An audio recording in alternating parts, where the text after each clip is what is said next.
바울은 로마서를 통해서 복음이 무엇인가를 우리에게 설명합니다. 복음이 무엇이었습니까? 구원을 주시는 하나님의 능력이었습니다. 또 바울은 로마서를 통해서 우리에게 하나님의 진노가 무엇인지를 가르쳐 줬습니다. 하나님의 진노가 무엇이었습니까? 내버려 두심이었습니다. 그래서 하나님 앞에 가장 큰 진노는 그냥 내 마음대로 살게 내버려 두는 거예요. 간섭하지 않고 내가 원하는 대로 살아가는 것, 그게 축복이 아니다, 하나님의 진노다, 그렇게 말씀하셨어요. 그런 말씀을 드리니까 많은 분들이 오해하시는 분들이 계십니다. 목사님, 하나님은 사랑이라시라는데 어떻게 진노하실 수 있습니까? 하나님 사랑이시라는데 어떻게 내버려 두실 수 있습니까? 어떻게든 챙기고 챙겨서 끌고 가셔야지요, 그렇게 말씀하시는 분들이 있어요. 그런데 그거 아십니까? 사랑하기에 간섭하는 겁니다. 사랑하기 때문에 말하는 거죠. 부모가 자식을 사랑하지 않으면 왜 이래라 저래라 말합니까? 사랑하는 것만큼 간섭하고 사랑하는 것만큼 잘 되고 잘못되는 것이 무엇인지를 이야기하는 것이에요.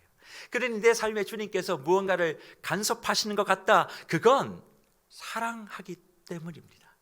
그럼에도 불구하고 우리가 하나님을 스스로 떠났어요. 하나님이 우리를 한 번도 내보내신 적이 없습니다. 내치신 적도 없습니다.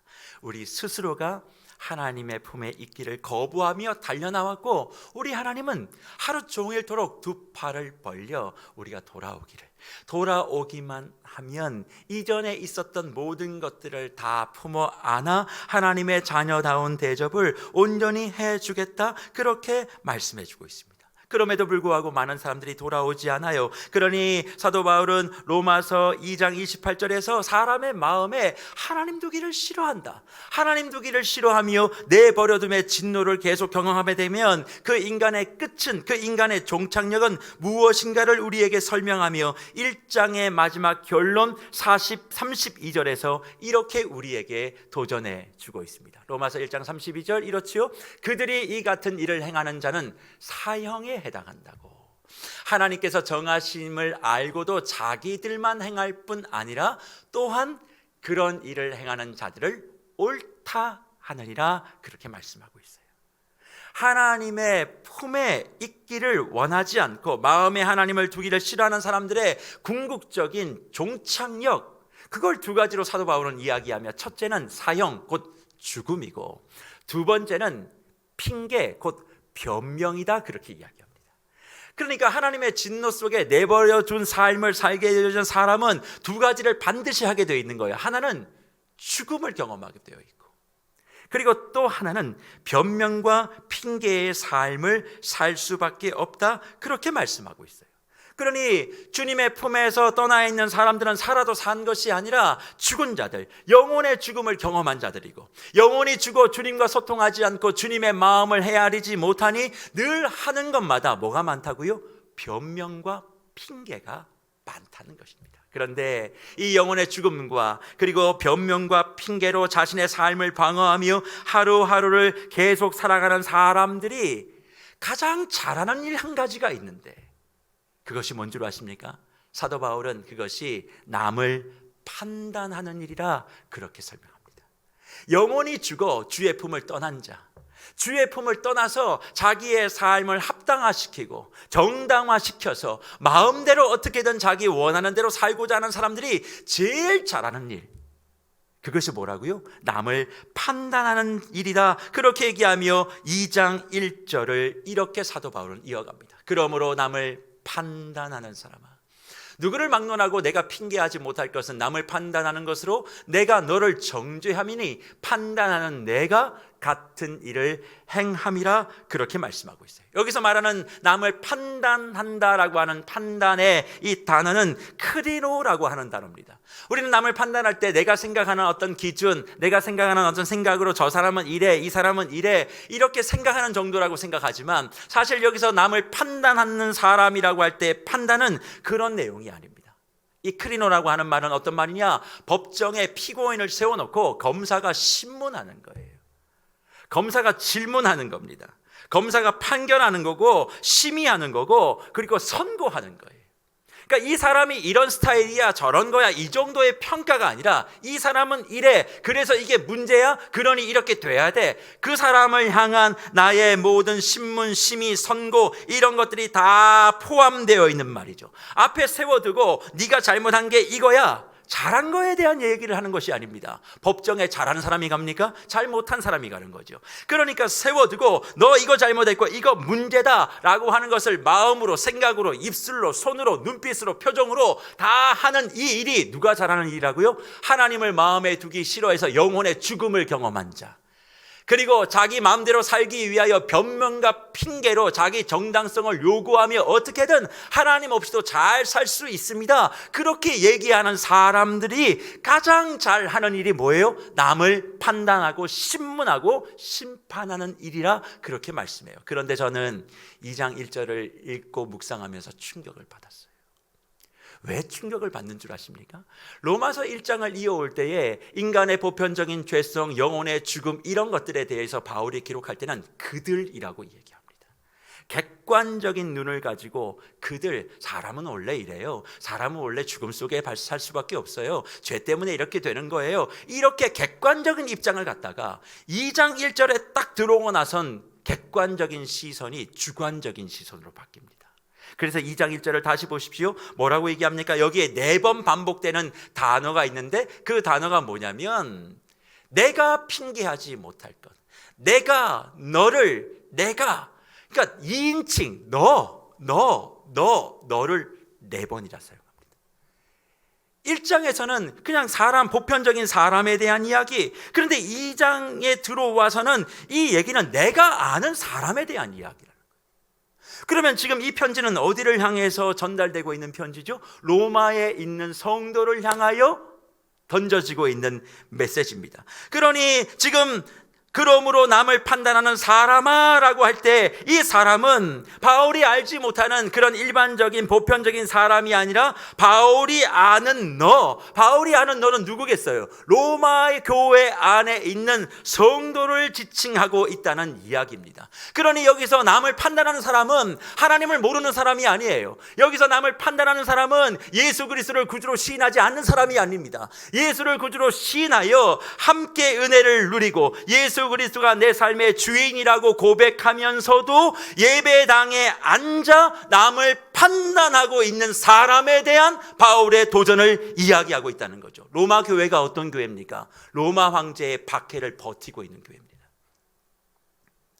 목에 칼을 집어넣고 로마의 황제가 당신의 하나님이라는 것을 시인하지 않으면 너 죽는다. 너 시인하지 않으면 네 아들들 사잡아 만들 거다. 너 이거 시인하지 않으면 너 장사하지 못한다. 그렇게 생업을 파괴시켰던 순교와 박해의 시대를 지나가고 있는 성도들이 모인 교회 안에 무슨 일이 벌어지고 있다고요? 남을 판단하는 일이 벌어지고 있다. 근데 이 남을 판단하는 일은 누가 잘하는 일이라고요? 영혼이 죽어 있는 자, 하나님으로부터 떠나서 하나님을 마음에 두기를 싫어해서 내 마음대로 사는 것에 대한 당위성을 변명과 핑계로 계속하고 있는 사람들을 향한 그런 도전을 하고 있다는 게 제게 충격이었어요.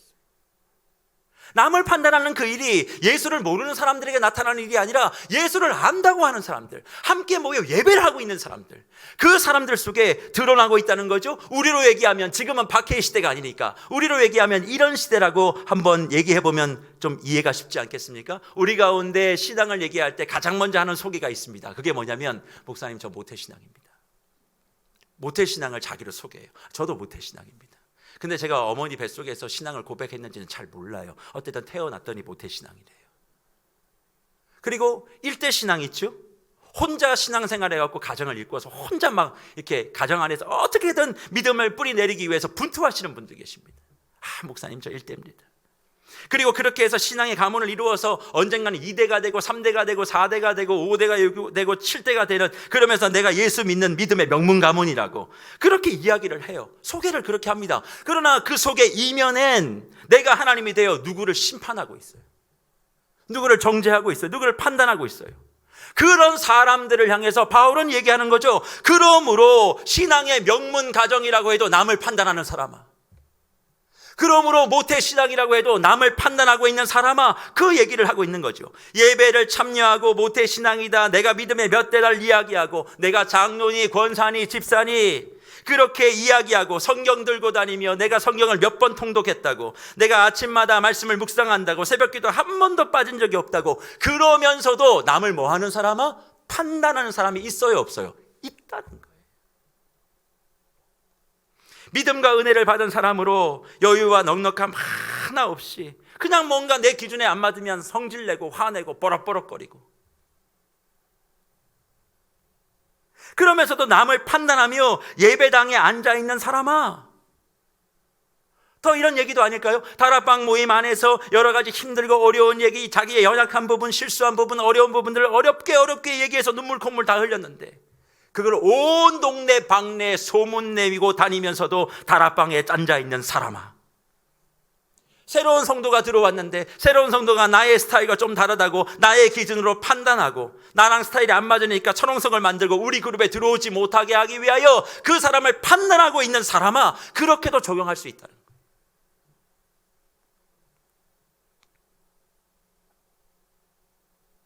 내가 기준으로 내가 삼고 있는 그 내용이 아니면 모든 게 다 틀린 거, 나의 얘기를 안 들어주면 그 사람의 잘못을 다 전부인 것으로 둔갑시켜서 떠들고 소문내고, 그러면서도 교회 앞에 앉아서 내가 직분이 뭐니, 내가 여기에 교회 몇십 년을 다녔니, 그렇게 얘기하고 있는 그 사람들. 그런데 그런 사람들의 모습이 뭐다?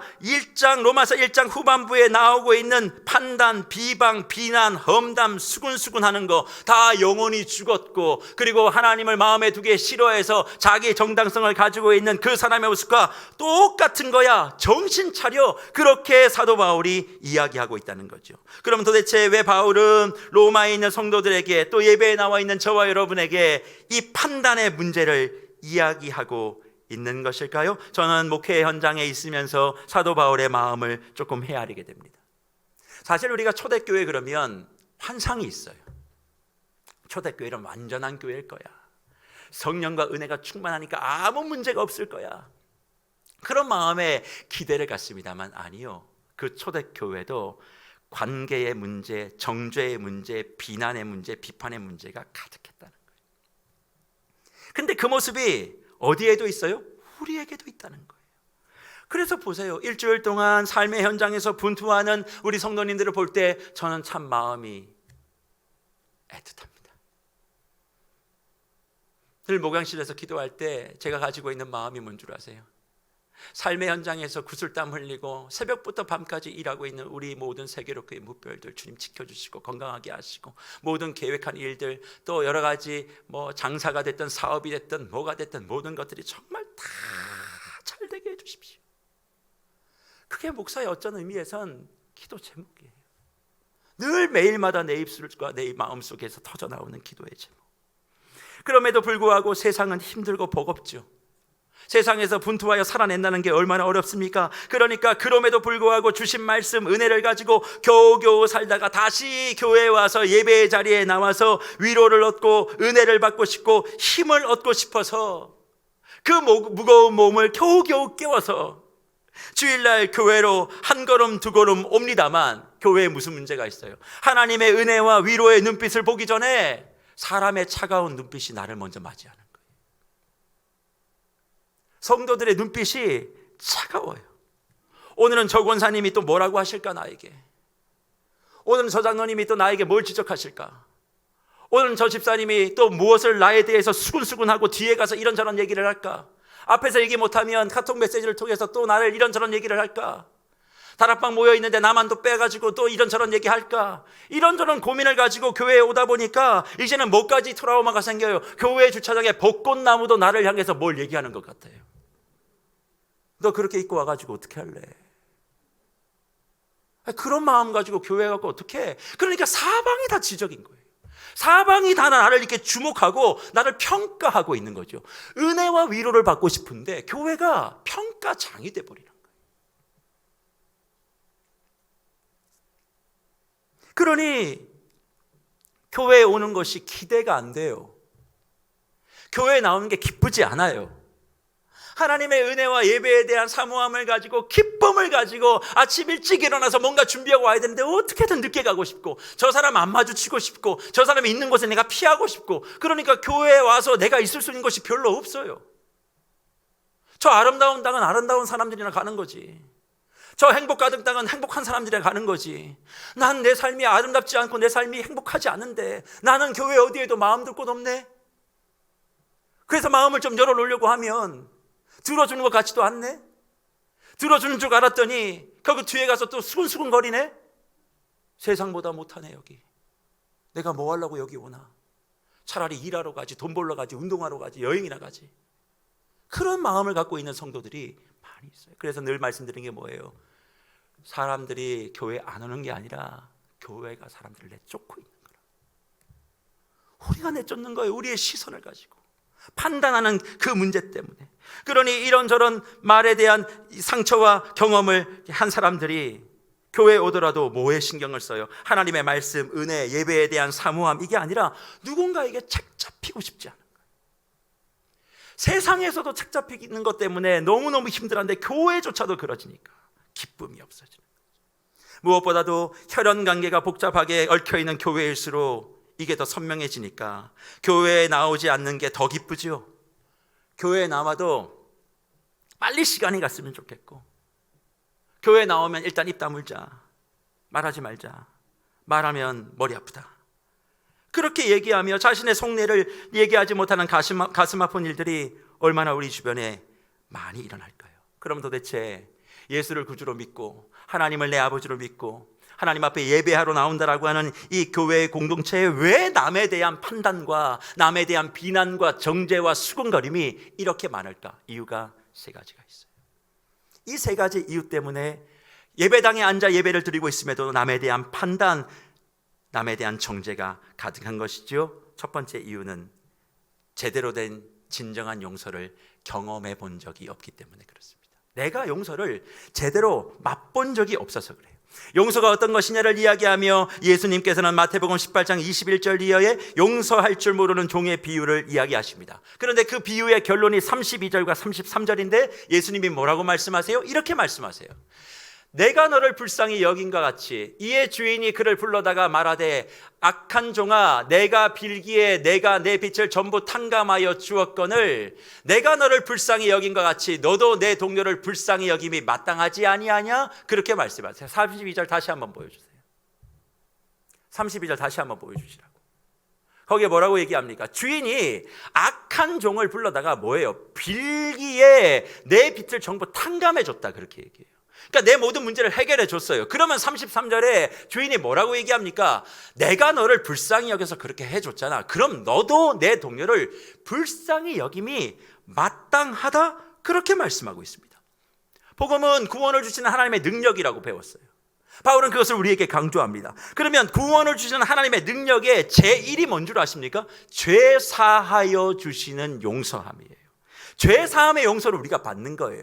우리의 죄를 내 힘으로 해결할 수 없습니다. 그러니까 복음, 구원을 주시는 하나님의 능력이 내게 임하게 되어짐으로 내가 죄 사함의 용서를 받았어요. 근데 문제는 예수를 구주로 고백하며 예수 십자가의 보혈로 말미암아 내가 죄 사함을 받았다는 것은 다 우리가 아멘으로 믿습니다. 근데 그것이 용서함을 이루기는 했지만 완벽한 용서는 아니라는 걸 생각하진 않아요. 그게 무슨 얘기입니까? 목사님, 예수를 믿어 우리가 그 죄를 고백하면 우리 죄가 다 용서받는 거 그거 아닙니까? 맞아요. 예수의 보혈은 우리의 죄를 반드시 깨끗하게 치유합니다. 그러나 그 용서가 이루어져서 완전을 향해 걸어가야 될 단계가 있어요. 그게 무슨 말인가? 예수로 말미암아 우리가 죄 사함의 용서를 받았다는 것은 단지 내 죄의 문제만 해결했다는 차원이 아니라 다른 사람의 허물과 잘못도 용서할 수 있는 능력을 받았다는 것을 이야기하는 거예요. 그러니까 내가 예수로 죄 사함을 받았으면 누군가를 용서하고 긍휼히 여길 수 있는 마음과 능력이 내게 부여된 거죠. 능력이 부여되었으면 능력을 사용해야 그게 완성이 되는 거예요.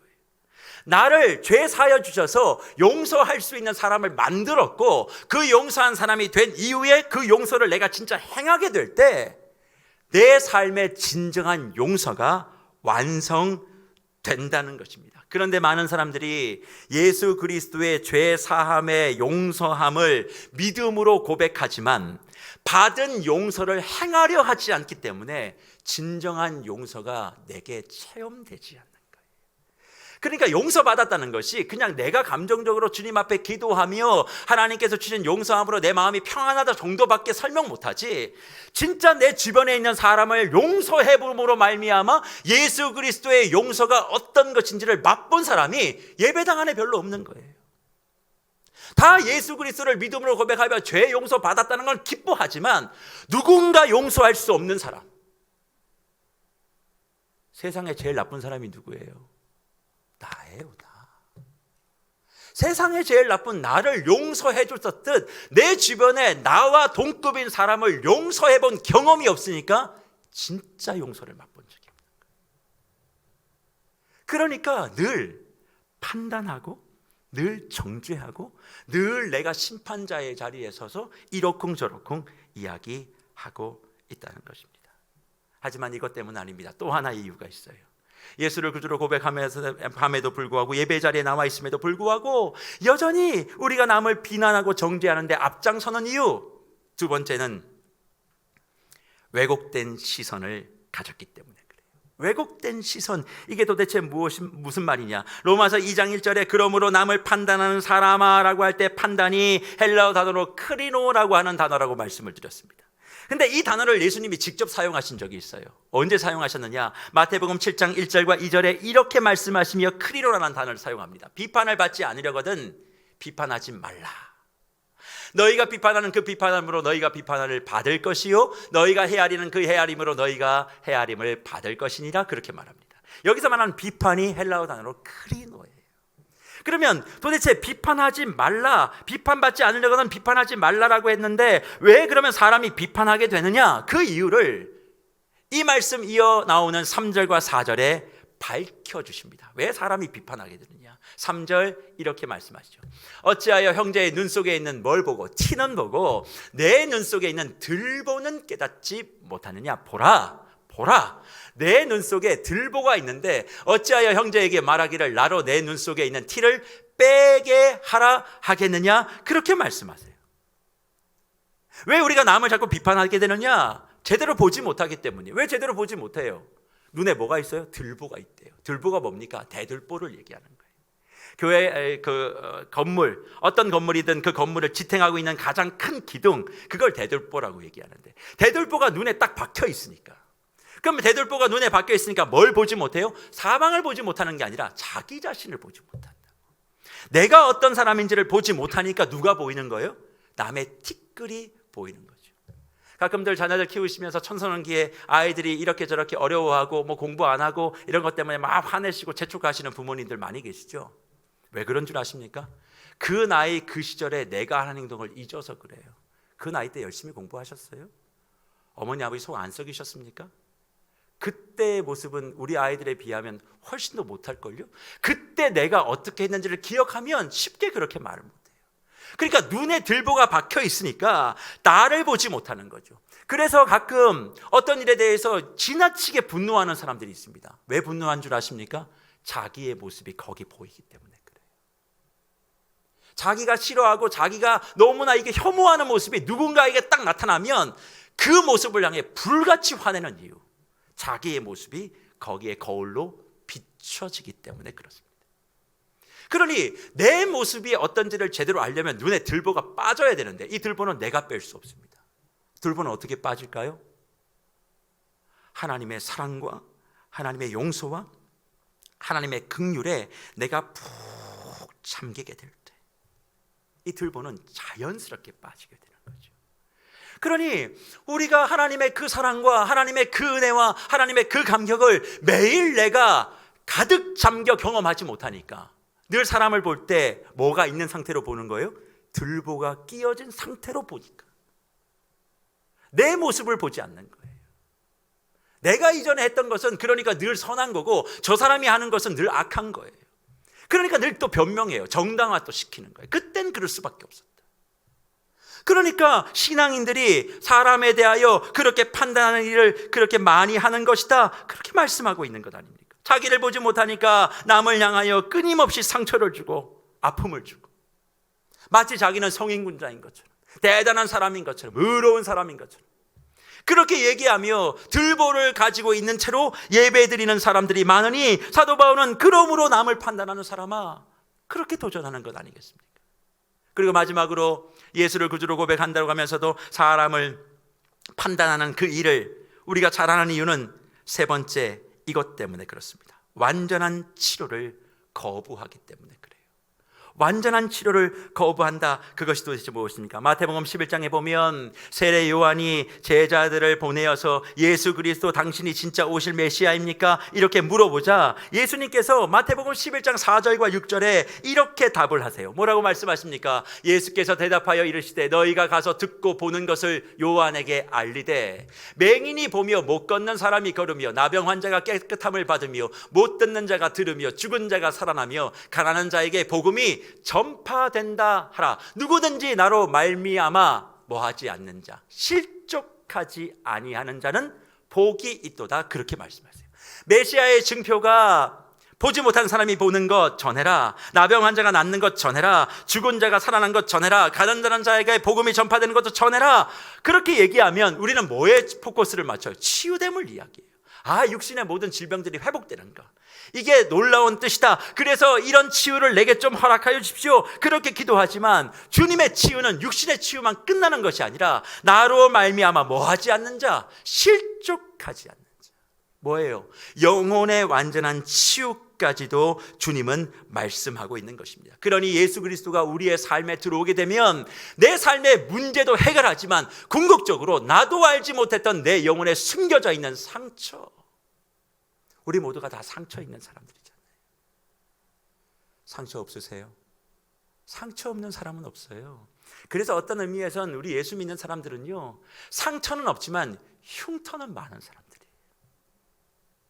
상처는 다 있어요.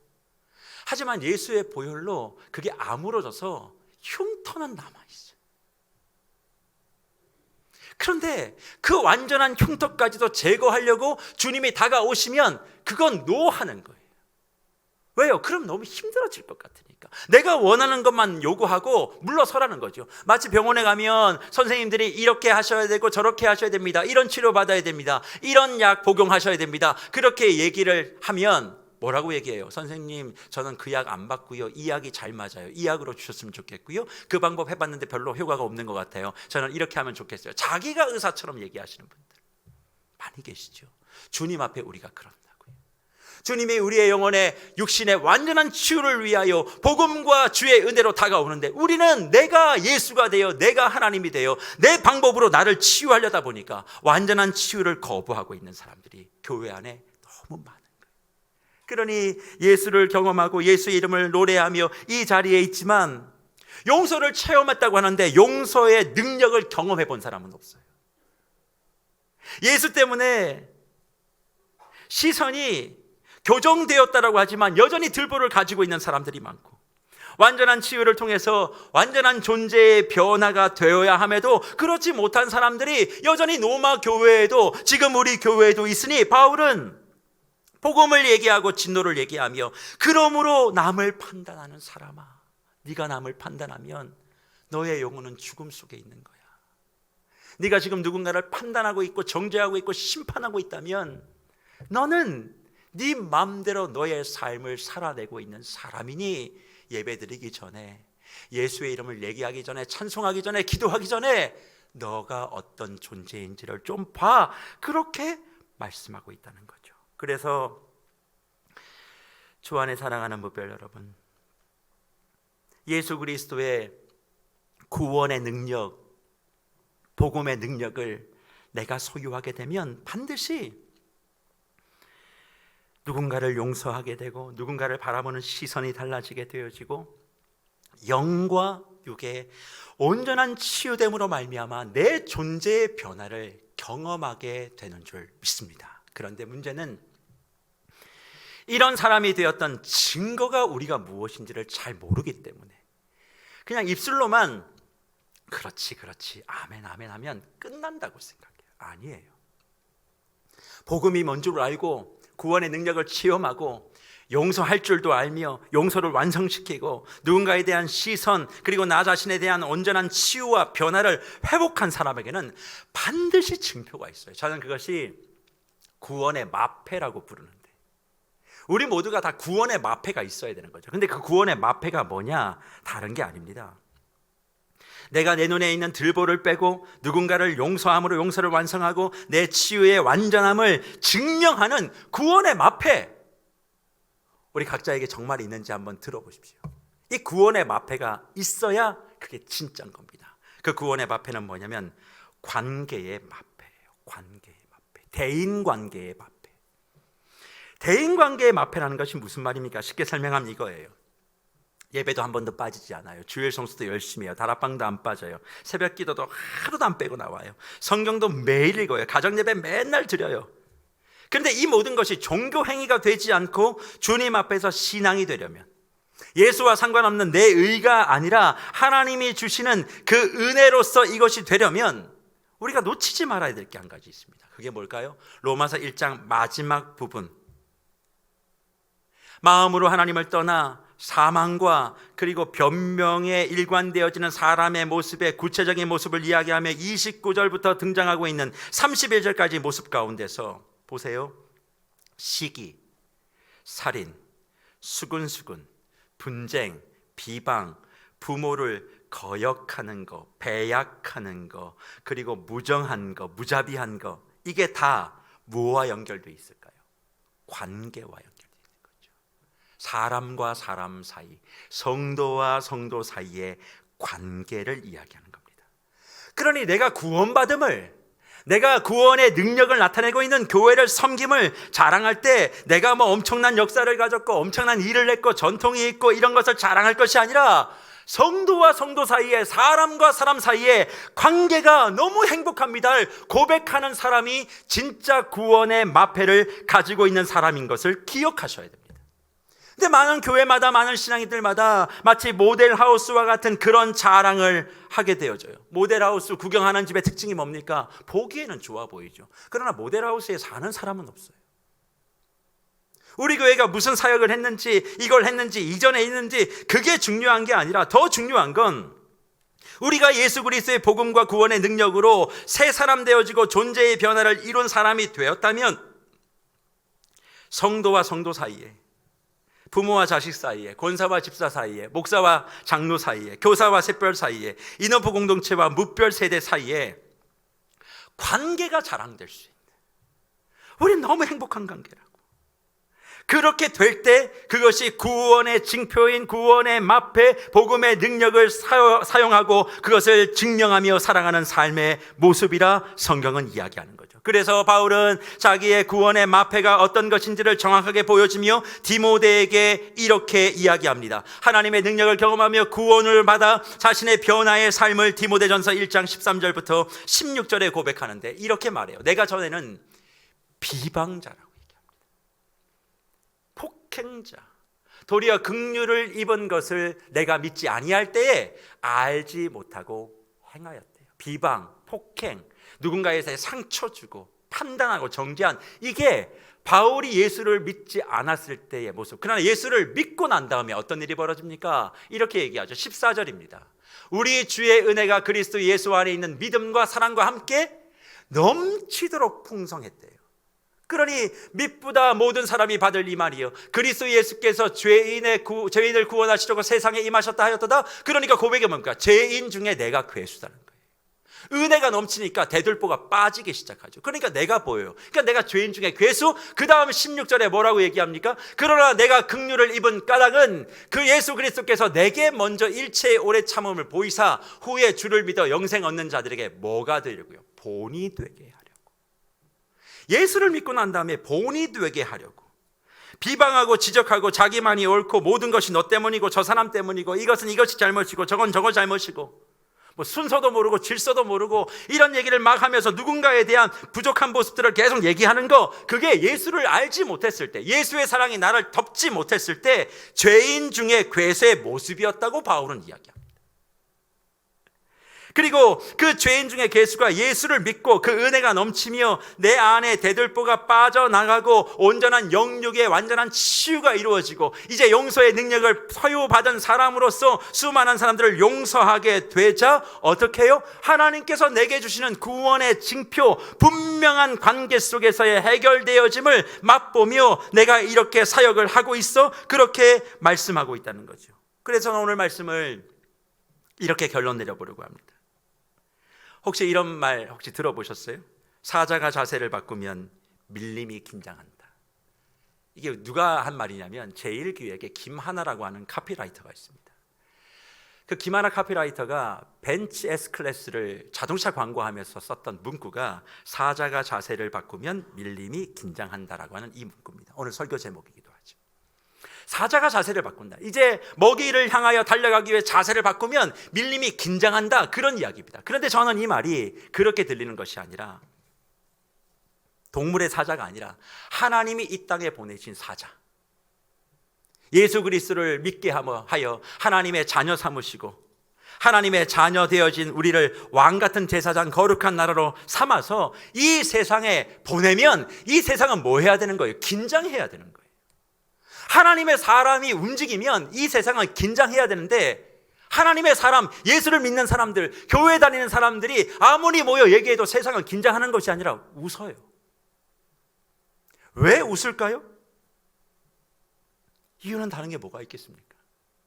나보다 못한 걸요. 예수를 모르는 나보다 못해요. 모일 때마다 늘 험담하고. 왜 자녀들이 신앙을 잃어버립니까? 식탁에 앉아서 목사 욕하고 장로 욕하고 권사 욕하고 집사 욕하고 예수 믿는 사람 욕하고. 그래, 세상에 제일 악인은 다 어디 있어요? 아이들의 입장에서는 교회에 다 있는 거예요. 그렇게 만들어 놓고 교회로 오라고? 그럼 무슨 얘기가 되는 거예요? 악의 구렁텅이로 오라는 얘기구나. 그러니까 말을 안 듣는 거죠. 모일 때마다 남의 안 좋은 얘기를 계속해요. 근데 전화 오면 목소리가 달라져요.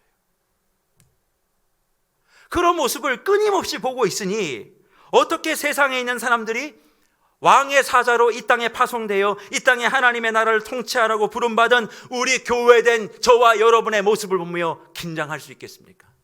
더 정글 같고 밀림 같은 곳이 교회 공동체인데, 거기서 위로를 얻기 위해서 갔는데 오히려 밀림 속에 파묻혀 숨이 막혀지는 거예요.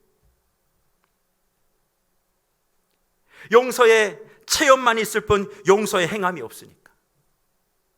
시선이 왜곡되어 있고 시선은 교정되지 않으니까. 치유됨은 없는 존재로서 나는 치유받았다라고 착각하고 살아가고 있는 일이 교회 안에 계속 있기 때문에 그런 일은 벌어지지 않을까요? 그런데 이제 만약 우리의 신앙과 삶의 자세를 용서 행함의 자세로, 시선 교정의 자세로, 온전한 치유의 자세로 바꾸면 저는 우리를 둘러싸고 있는 모든 가정과 세상이 긴장하며 우리를 향한 기대를 다시 한번 회복해 낼 줄 믿습니다. 내일부터 시작되어지는 고난주간 특세가 우리의 자세를 바꾸는 시간이 되기를 축복합니다. 그냥 고난주간이니까 해오는 그런 시간이 아니라 주님 이 시간을 통하여 내 영과 육에 완전한 치유가 있게 하여 주시옵소서. 예수 그리스도의 보혈을 의지하여 내 죄 용서받은 것에 기뻐하는 것이 아니라 누군가 용서하지 못하는 그 사람을 용서함으로 나의 용서를 완성시키는 기간 되게 하여 주시옵소서. 주님, 내 눈에 아직도 들보가 박혀 있는데 성령의 강수를 좀 부어주셔서 그게 빠져지게 하시고 내가 어떤 존재인지를 봄으로 말미암아 다른 사람에게 대하여 쉽게 얘기했던 것들, 어떻게 사람에 대하여 그렇게 우리가 쉽게 얘기합니까? 한 사람이 살아왔던 수십 년의 역사를 어떻게 한 번에 다 평가하십니까? 그런 것들이 계속 있으므로 교회 안에 더욱더 풍성한 복을 스스로 정리하고 까먹는 자리에 내가 있다면 이제 방향과 자세를 바꾸어서 하나님이 원하시는 구원의 능력, 그 마패를 내가 손에 쥡니다. 묶여있는 관계부터 내가 풀겠습니다. 교회 안에 이래저래 아직도 인사하지 않고 지나다니시는 분들, 저 사람 지나가면 내가 오겠다고 생각하며 그렇게 시간 조절하시는 분들, 어떻게 이게 교회고 어떻게 이게 구원받는 사람의 모습이에요? 여기 앉아서는 가족관계라서 막 손 흔들고 하지만 집에 들어가서는 말도 안 하고 연락도 안 하는 관계, 이게 무슨 구원받는 사람의 모습입니까? 내일부터 시작되는 특세를 통해서 이 모든 관계들이 다 정돈되어지고 하나님께서 원하시는 구원의 능력으로 다시 한번 일어서는 저와 여러분이 되시기를 간절히 축복합니다. 구원은 관계를 통해서 증명하여야 합니다. 교회의 능력과 영광은 대인 관계를 통해서 확인되어야 된다는 걸 기억하시고, 그러므로 남을 판단하며 예배당에 앉아있는 사람아, 그 사람이 내가 되지 않기를 소망하는 마음으로 한 주간의 삶 속에, 또 고난주간의 기도 속에 하나님의 특별하신 부르심과 인도하심을 체험하시는 저와 여러분이 되시기를 축원합니다.